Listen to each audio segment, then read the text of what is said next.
हर साल लाखों लोग हिमालय की बर्फीली ऊंचाइयों को पार करते हैं, सिर्फ एक दिव्य दर्शन के लिए, पवित्र अमरनाथ गुफा। देखिए, ये सिर्फ एक यात्रा नहीं है, ये तो आस्था, साहस और भक्ति की एक बहुत बड़ी परीक्षा है। और इसका इनाम, कुदरती तौर पर बने बर्फ के शिवलिंग का वो अद्भुत दर्शन। तो चलिए, इस दिव्य यात्रा के हर पहलू को समझते हैं। तो अगर आप इस यात्रा पर जा रहे हैं तो सबसे पहले आपके सामने एक बहुत बड़ा सवाल आएगा, पहलगाम या बालटाल। मतलब आप वो लंबा सुंदर पारंपरिक रास्ता चुनेंगे या फिर वो छोटा लेकिन मुश्किल और घड़ी चढ़ाई वाला रास्ता। और यकीन मानिए, आपका ये एक फैसला आपकी पूरी यात्रा का अनुभव बदल कर रख देगा। तो आखिर अमरनाथ यात्रा में ऐसा क्या है जो इसे इतना खास बना देता है? देखिए, ये हिमालय की गोद में बसी उस पवित्र गुफा की तीर्थ यात्रा है, जहां हर साल भगवान शिव खुद बर्फ के लिंगम के रूप में दर्शन देते हैं। और जरा सोचिए, ये अद्भुत नज़ारा साल में सिर्फ कुछ ही हफ्तों के लिए देखने को मिलता है, मतलब जून से अगस्त के बीच। बस यही चीज इस यात्रा को इतना दुर्लभ और इतना खास बना देती है। अच्छा, इससे पहले कि हम पहलगाम और बालटाल के रास्ते पर गहराई से बात करें, कुछ ऐसी चीजें हैं जो हर यात्री को करनी ही पड़ती हैं। मतलब ये कदम तो सबके लिए कॉमन है, चाहे आप कोई भी रास्ता चुनें। चलिए फटाफट इन पर एक नजर डालते हैं। तो सबसे पहला और सबसे जरूरी काम है रजिस्ट्रेशन। इसके 3 सिंपल स्टेप्स हैं। पहला, आप अपना तरीका चुन लें, ऑनलाइन ऑफिशियल वेबसाइट से या फिर ऑफलाइन पीएनबी या एसबीआई जैसे बैंकों की ब्रांच में जाकर। दूसरा, अपने डॉक्यूमेंट्स जमा करें, जैसे आधार कार्ड, पासपोर्ट फोटो और मोबाइल नंबर। और तीसरा, जब आपका रजिस्ट्रेशन और मेडिकल क्लियरेंस हो जाए तो आपको अपना यात्रा परमिट मिल जाएगा। एक बात जरूर याद रखिएगा, ये परमिट लिमिटेड होते हैं और बहुत जल्दी बुक हो जाते हैं। तो अगर मनपसंद तारीख पर जाना है तो रजिस्ट्रेशन में देरी बिल्कुल मत कीजिएगा। अब एक बहुत ही जरूरी दस्तावेज की बात करते हैं, आपका कंपल्सरी हेल्थ सर्टिफिकेट यानी CHC। ये बिल्कुल मैंडेटरी है, इसके बिना काम नहीं चलेगा। और हाँ, ये सर्टिफिकेट सिर्फ सरकार द्वारा ऑथराइज्ड डॉक्टर या हॉस्पिटल से ही बनवाना है। साफ साफ कहूँ तो इसके बिना आपको यात्रा की इजाजत ही नहीं मिलेगी। तो जब आपका रजिस्ट्रेशन और मेडिकल चेकअप पूरा हो जाता है, तब आपको मिलता है आपका यात्रा परमिट। इसे आप इस तीर्थ यात्रा के लिए अपना पासपोर्ट ही समझ लीजिए। इसी में सब कुछ लिखा होता है, आपकी यात्रा की तारीख क्या है, आपने कौन सा रास्ता चुना है, पहलगाम या बालटाल, और आपकी सारी पर्सनल डिटेल्स। चलिए अब आते हैं उस सबसे बड़े सवाल पर जो आपकी पूरी यात्रा का एक्सपीरियंस तय कर देगा, पहलगाम या बालटाल। आइए इन दोनों रास्तों के फर्क को ठीक से समझते हैं। तो देखिए, एक सीधी सी तुलना करते हैं। पहलगाम वाला रास्ता जो है वो पारंपरिक रास्ता है, लंबा है हाँ, लेकिन बहुत सुंदर है और चढ़ाई धीरे धीरे आती है।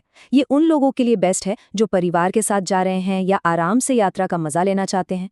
वहीं दूसरी तरफ बालटाल, उसे आप एक एक्सप्रेस रूट समझ सकते हैं। छोटा है लेकिन चढ़ाई एकदम सीधी और खड़ी है, जो इसे फिजिकली बहुत चैलेंजिंग बना देती है। ये रास्ता ज्यादातर उन नौजवान और फिट यात्रियों के लिए है जिनके पास वक्त की थोड़ी कमी है। ये जो आंकड़े हैं ना, ये आपको दोनों रास्तों का फर्क बिल्कुल साफ साफ दिखानेंगे। पहलगाम से अगर आप जाते हैं तो 3 से 5 दिन लगते हैं। क्यों? क्योंकि चढ़ाई बहुत आरामदायक और धीरे धीरे है। वहीं बालटाल से आप एक ही दिन में दर्शन करके वापस भी आ सकते हैं, लेकिन इसके लिए जबरदस्त फिजिकल फिटनेस चाहिए होगी। तो चुनाव एकदम सीधा है, समय बचाना है या आराम से जाना है।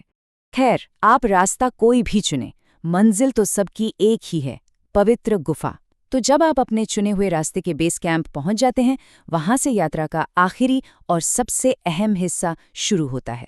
जम्मू पहुंचने पर सबसे पहला काम है यात्री निवास बेस कैंप में रिपोर्ट करना। यहाँ पर आपके सारे डॉक्यूमेंट्स वेरीफाई किए जाएंगे और आपको एक RFID ट्रैकिंग कार्ड मिलेगा। ये आपकी सेफ्टी के लिए होता है। इसके बाद आपकी सुरक्षा को ध्यान में रखते हुए आपको एक ऑफिशियल कॉन्वॉय, मतलब एक काफिले के साथ ही आगे जाने दिया जाता है।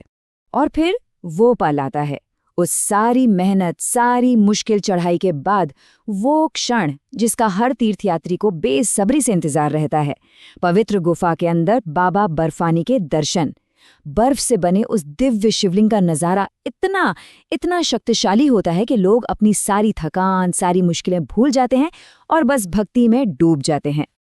अच्छा, उस दिव्य अनुभव को पाने के लिए कुछ प्रैक्टिकल बातों का ध्यान रखना भी बहुत ज़रूरी है। तो चलिए अब कुछ ऐसी ज़रूरी चीज़ों पर बात करते हैं जो आपकी यात्रा को सेफ और आसान बनाएंगी। देखिए, ये यात्रा मुश्किल जरूर है, लेकिन आप अकेले नहीं होते। रास्ते में जगह जगह आपको लंगर मिलेंगे, जहां हजारों श्रद्धालुओं को मुफ्त में गर्मा गर्म खाना खिलाया जाता है। रात में रुकने के लिए टेंट की सुविधा भी होती है।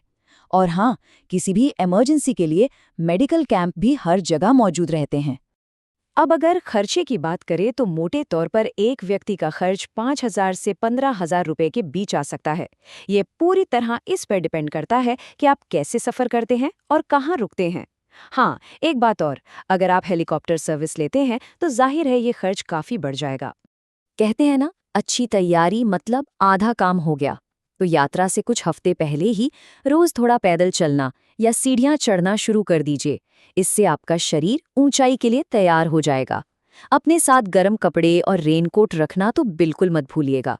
और सबसे जरूरी सलाह, अपना सामान जितना हो सके उतना हल्का रखिए। ये बहुत काम आएगा।